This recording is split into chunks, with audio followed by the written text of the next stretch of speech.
চলেন একটা গল্প শোনাই। একটা কোম্পানির মধ্যে প্রায় 100 জন কর্মী সেখানে জব করত। সেই 100 জন কর্মীর মধ্যে কোম্পানির মালিক চিন্তা করলো যে আমি একজন ম্যানেজার তৈরি করব। সে একজন ম্যানেজার তৈরি করার জন্য একটা ট্রিক্স ইউজ করলো। সে সকল কর্মীকে ডাকলো এবং সকল কর্মীর হাতে একটা করে বীজ দিল। বীজ, যে কোনো গাছের একটা করে বীজ দিল। 100 জনকে 100টা বীজ দিয়ে বলল যে আপনারা এই বীজটা বাসায় নিয়ে যান এবং নিজেদের টবে লাগান এবং এটা যত্ন করে গাছটাকে বড় করবেন।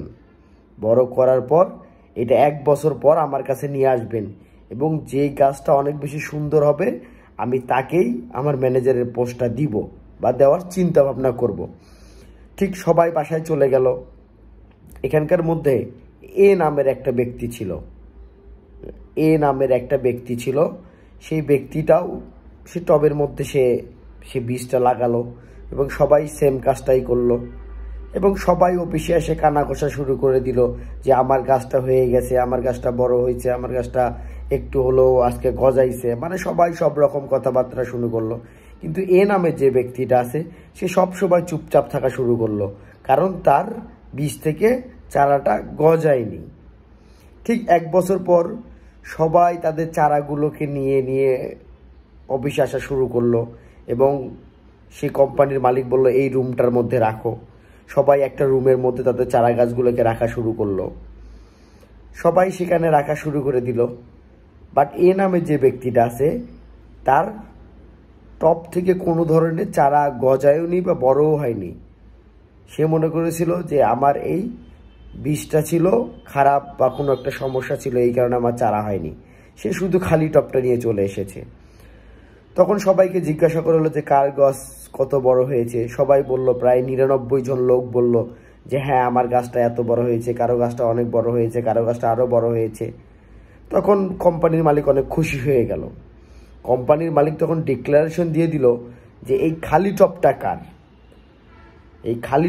তখন এ নামের ওই ব্যক্তিটা বলল যে বস, এই খালি টপটা আমার, কারণ আমার বীজটা আমি কোনোভাবেই গজাইতে পারি নাই। পানি দিয়ে হোক, অনেক পরিশ্রম করে এটাকে আমি চারা হিসেবে রূপান্তরিত করতে পারিনি। যাই হোক, তখন সবাই সবার দিকে তাকালো এবং তখন কোম্পানির মালিক ডিক্লেয়ার করে দিল যে আমার কোম্পানির ম্যানেজার হবে এই যে এ নামের ব্যক্তিটি।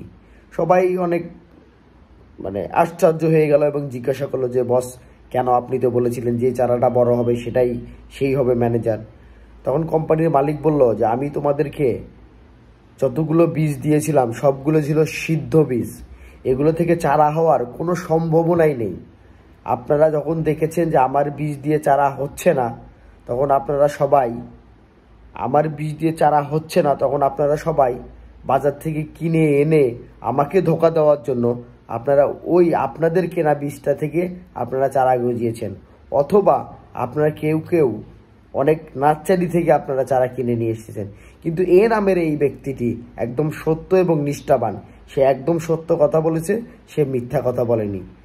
তার সত্য এবং মিথ্যা কথা না বলার কারণে, তার নিষ্ঠাবানের কারণে তাকে আমি ম্যানেজারের পোস্টটা দিয়ে দিলাম। তাই আমরা এই গল্প থেকে এটাই বুঝতে পারি যে আপনি যত সত্যবান, নিষ্ঠাবান এবং বিবেকবান হয়ে থাকবেন, ঠিক কোনো না কোনো এক সময় এইটার বেনিফিট আপনি এই দুনিয়াতেই পাবেন। ধন্যবাদ সবাইকে।